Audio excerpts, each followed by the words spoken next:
Bonjour à tous, on se retrouve aujourd'hui à l'extérieur du musée, dans un lieu très important pour l'histoire du maquis de Saint-Marcel, puisque nous sommes devant la ferme de la Nouette et justement à proximité de la drop zone baleine. La drop zone, c'est un champ qui a été repéré, homologué et validé pour devenir un terrain de parachutage. Et ça, c'est l'une des missions de ce qu'on appelle le Bureau des opérations aériennes, ou le BOA. C'est un organisme qui a été créé par le Bureau central de renseignement et d'action. Ce BOA, il est chargé d'organiser les liaisons aériennes et les parachutages entre l'Angleterre et la France, donc entre la France libre et la résistance intérieure. En fait, une drop zone, ça sert tout simplement à recevoir des hommes, des armes et du matériel.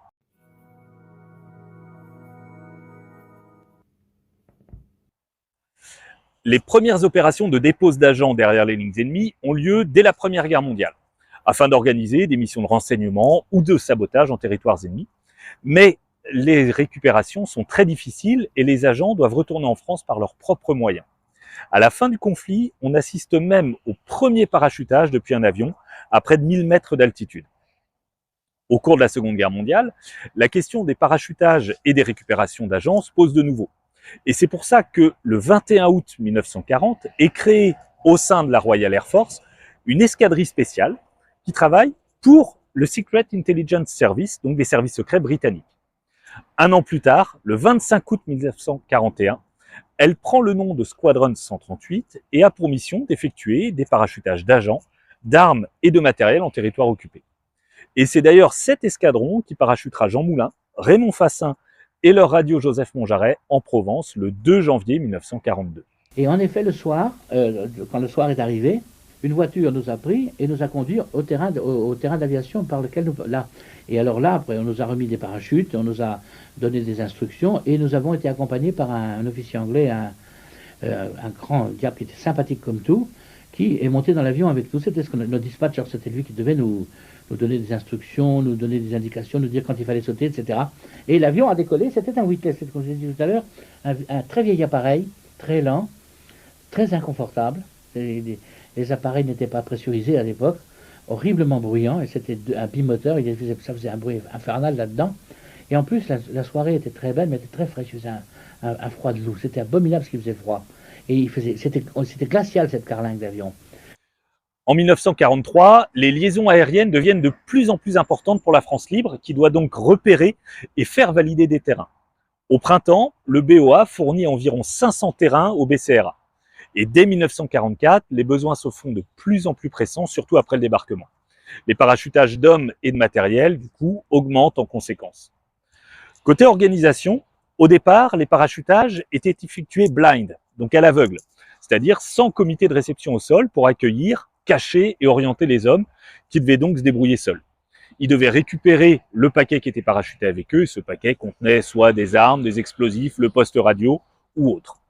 Et ils devaient aussi se retrouver et décider de la marche à suivre pour accomplir la mission.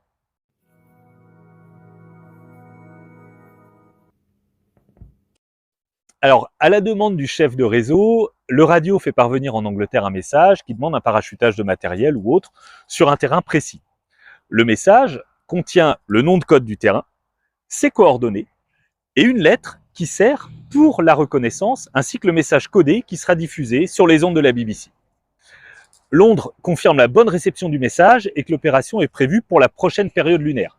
Parce que oui, les parachutages se font généralement lors des nuits claires ou de pleine lune.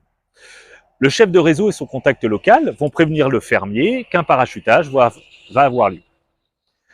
Le message de confirmation est diffusé sur les ondes de la BBC, soit lors de l'émission de 13h30 ou de celle de 19h15. Ensuite, il sera répété une seconde fois lors de l'émission de 21h15. Si ce n'est pas le cas, c'est que le parachutage n'aura pas lieu. Le rendez-vous du comité de réception est généralement fixé à 22h, donc sur place, et les hommes y restent jusqu'à 3h du matin. À l'arrivée de l'avion, les hommes se mettent en position et effectuent un balisage. Un balisage généralement lumineux. Bien évidemment, un S-phone ou une balise Eureka peut aussi être utilisé, mais ça n'exclut pas le balisage lumineux. Alors l'avion va effectuer un premier passage de reconnaissance, qu'on appelle un passage à blanc, puis un second, au cours duquel il largue le matériel et les hommes, toujours dans cet ordre. Et le comité de réception s'occupe ensuite du ramassage et du camouflage du matériel qui sera distribué.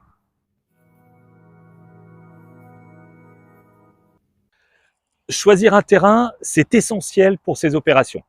Et celui-ci doit répondre à des exigences de sécurité particulières afin d'être homologué.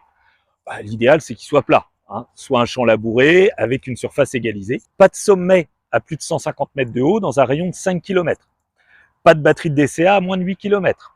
Et bien évidemment, pas d'arbre de plus de 10 mètres de haut à moins de 300 mètres du champ. Et celui-ci doit facilement être repérable d'avion par le biais d'une voie ferrée, d'une rivière à proximité.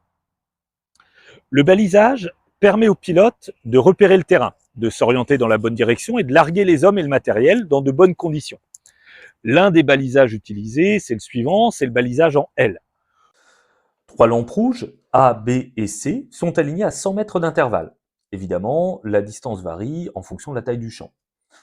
Une lampe blanche, D, est positionnée à gauche de la lampe rouge, opposée au sens du vent. L'avion largue au-dessus de la lampe B afin que la cargaison tombe dans le triangle qui a été formé. Afin de guider le pilote, d'autres systèmes existent, comme le S-Phone ou la balise Eureka. Cependant, ces systèmes ne sont pas incompatibles avec le balisage lumineux.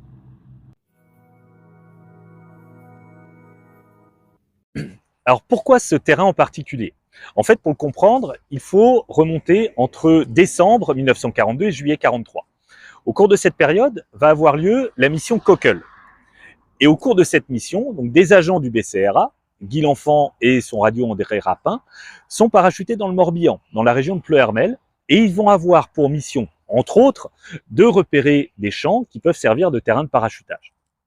Et dans le secteur de Serran se trouve la ferme de la Nouette, qui est exploitée par la famille Pondard, et leurs sympathies résistantes sont connues depuis longtemps.